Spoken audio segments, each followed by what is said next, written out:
I read 10 books in the month of July. July? I read 10 books in the month of January, and it's time to talk about all of them. Actually, I read 11 books. I have some notes just in case I forget anything, and I also have my own notes collection of all the books I read throughout the whole year. I started in 2024 and I'm keeping it up for 2025. I do have a Goodreads, but I also just have my own little personal notes. I don't know why, I'm crazy. The first book I read is actually an ebook, and it was Able by Katie Robert. I gave this a 3 out of 5. It was not my favorite of hers, wasn't my least. It was an interesting world that was created, and I did like how there was 6 brothers, I think, so it led, you know, room for 6 books in the series. She did stop the series right now, so I don't know if there is going to be a 3, 4, 5, 6. There's a book 2. I have not read that, but I kind of was bored, and it is an MMF love story. So 2 males, 1 female, which I feel like I was kind of surprised. I don't know. Again, recently I have not really been that big into reading synopsis. I don't know why. I guess I like the element of surprise. So I didn't know if that it was specified in the synopsis or not, but it was a surprise to me when I was reading it. I feel like the book did start out like, I was more excited. I was like, okay, where's it gonna go? And then it felt like a little flat for me. I don't know if I would continue the series, especially because I know it's like on hold. So the series isn't even completed. So it's like, do I continue it, you know? I'm not sure if I will. First up, we have Freida McFadden. I am a big Freida McFadden fan. There are a couple of her books, maybe 2, that I didn't love, but this one was not one of them. I gave this one a 4 out of 5. I feel like it was a really quick read. I don't even know if it's 300 pages. No, it's literally not even 300 pages. You could bust this out relatively fast. I liked it more than I thought I was going to like it, because I remember reading the synopsis months back, and there was other books that I just read before. This one, like The Coworker, The Locked Door, one by literally every single book on the back of this book I've read before this one, because I was like, I'll get to it one day. But it was actually better than I thought it was going to be. There was a big twist that I didn't see coming, because when I read thriller books, I don't like to read them like, ooh, who is it gonna be? I kind of like to read it, relax, enjoy it, and then when twists come out, I'm like, oh wow, I didn't see that coming. Sometimes they're like, I will read a character, I'm like, oh, they're a little suspicious. But for the most part, I just try to enjoy the ride. So the twist in this book, I did not see coming, but I'm sure somebody else could read it and probably could have saw what was gonna happen. But I enjoyed it nonetheless. I read my Freida McFadden books for entertainment, not to be a detective. Next is The Teacher by Freida McFadden. Now this one, unfortunately, was a bit of a letdown. I gave this one a 2.5 out of 5. I felt like the story in this one dragged. There were some plot holes that I saw that were big enough for me to see. Because like I said, I read thriller, specifically Freida, just for the vibes, to have fun. You know, twists and turns are always gonna happen. But for me, I felt the plot holes in this one were a little too big, because even I noticed them. And I was not that big of a fan of this book. I felt like a drag, like I said. The NMC was a pedo, so like that wasn't lovely. And the twists in this book, I feel like they gave more like plot hole than like twists and turns, you know? So this one overall, I was a little disappointed, but that did not stop me, because I bought 2 more Freida McFadden books after I read this one. So I plan on making it through all of her thrillers, regardless of how I feel when I read them. Next, this was my favorite book of the month / of the year so far. Before We Were Strangers. It's kind of like a second chance love, or is a second chance.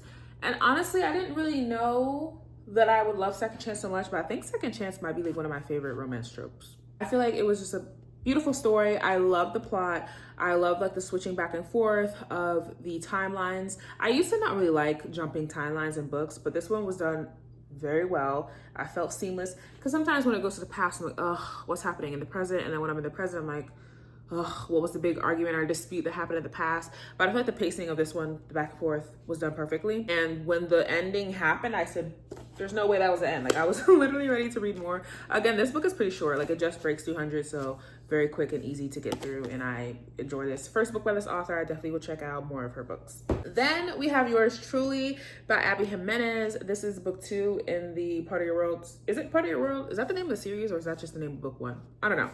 I read Just for the Summer last summer. Just read Yours Truly. I have not read Part of Your World yet, so I'm reading the series backwards. But this one was lovely. I enjoyed it. But there is one gripe I have with this book. I cannot stand miscommunication tropes. It is one of my least favorite tropes. irritates me so bad. I feel the miscommunication in this book just drag out just a smidge too long, and I was not having it. Like, I'm like, okay, can we just talk out our feelings, guys? Can we just communicate? Come on. But it still overall was real cute. I really did like the male character in this book, so overall I did give it a 4 out of 5 despite the miscommunication. Then we have book 2 in the Chestnut Springs series, Chestnut Hills, Chestnut Springs by Elsie Silver, and I love this book. This one is like the grumpy sunshine kind of thing. A grumpy single father, babysitter comes in, and obviously they fall in love happily ever after. He is older, so it's like an older man trope as well, which love that too. All around, love this book. I'm not really the biggest fan of like small town romance books, but all the books in this series are small town romance, and I did indeed get the rest of the series. So I am excited to read book 3. I think it's Powerless with Jasper, I think. I've been wanting to read Jasper's book since I met his character in book 1. So I'm excited to read that. But as far as this one, I gave it a 4 out of 5. How are my notes over here? I gave it a 4 out of 5. Like, they were perfect for each other. They had good chemistry, bounced off each other. They were just made for each other, obviously. And I'm excited to read the next book in the series. Next, we have Crazy Rich Fae. I read the Crazy Rich Vampire series, entire series, and all around, I enjoyed it. There was, you know, some books, obviously, I like better than the others, but all around, I enjoyed it. First off, this book, beautiful. Stunning. Are you kidding me? Gorge. Love it. But as far as the story, because, you know, that's what you get books for, the ending pissed me off. First and foremost, the ending pissed me off, but we'll get to the ending. So all around, the main character's chemistry, I felt like was great. Like, I love a good little banter, and I feel like they had it because they kind of, it wasn't necessarily enemies to lovers, but I guess maybe you could say it was a smidge enemies to lovers, which I do not love. I do not like it at all, enemies to lovers trope. But when it's supernatural, sometimes I feel like it's a little different because they're supernatural, so like not the same rules and stuff apply, because technically she's like, in the real world would be considered kidnapped, but in this book it's not kidnapping. So it's like, you know, not real world things, but I did enjoy the little banter that they did have. Now the ending, I don't want to give it away because it is book 1 and I believe a 2-book series. The ending did kind of piss me off. I want to say they did what they did for love, but I felt like the characters lost themselves in those moves. But again, I don't want to spoil it, so I don't know, the main characters pissed me off, both of them.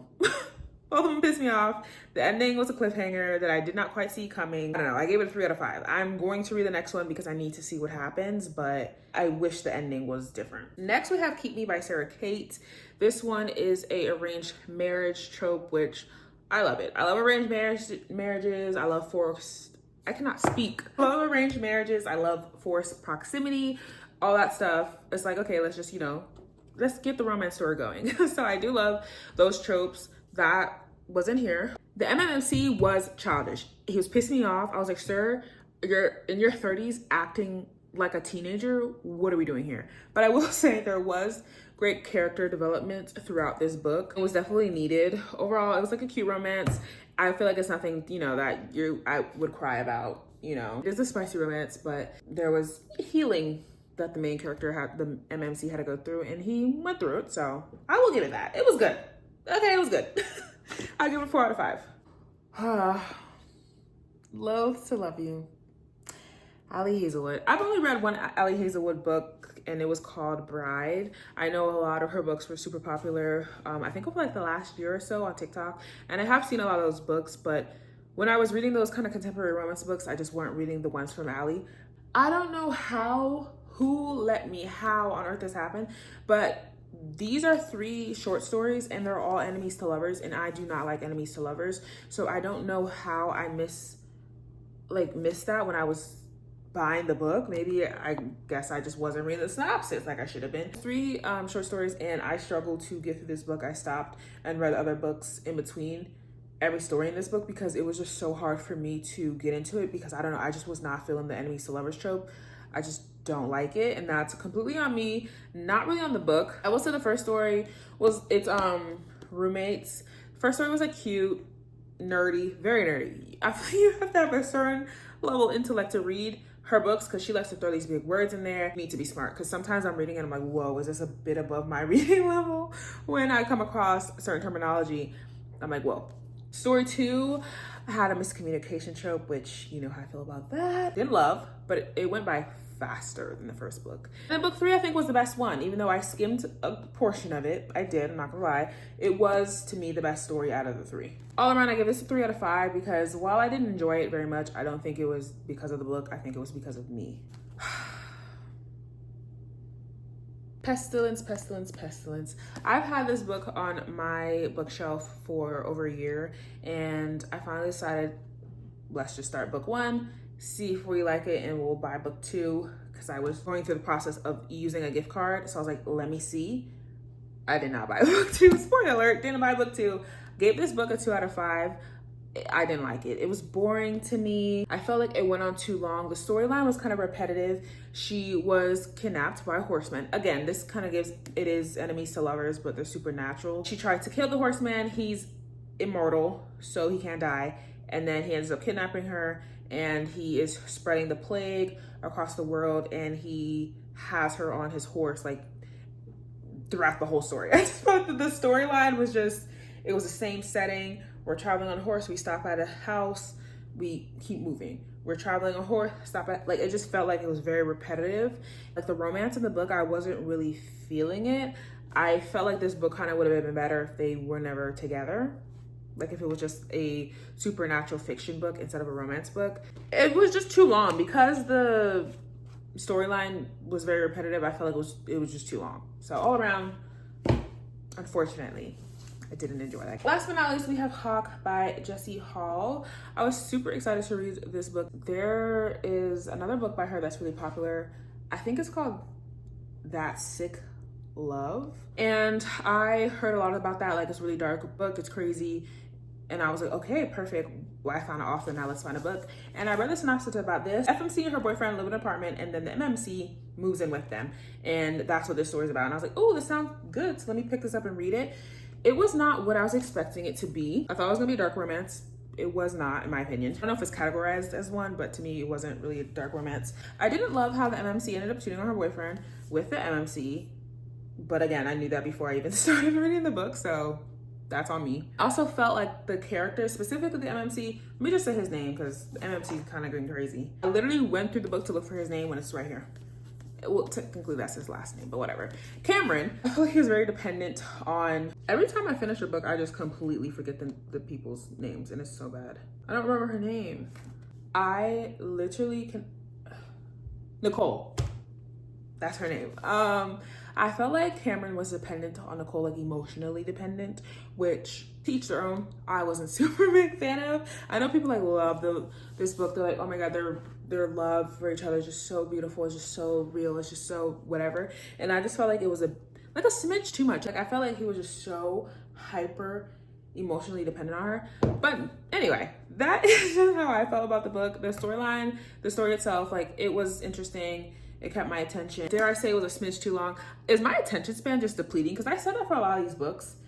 And it's not that I don't have the attention span. It's just, I feel like sometimes the story just needs to wrap up and end. Like, why is there 100 more pages, please? So that's kind of how I felt about this book. This book's like over 400 pages. And I thought it could have ended at maybe like 350, 300, I don't know. But I think I gave this one a 3 out of 5. Forgot to write it down, and I can't see my Goodreads right now. So I think it's a 3 out of 5.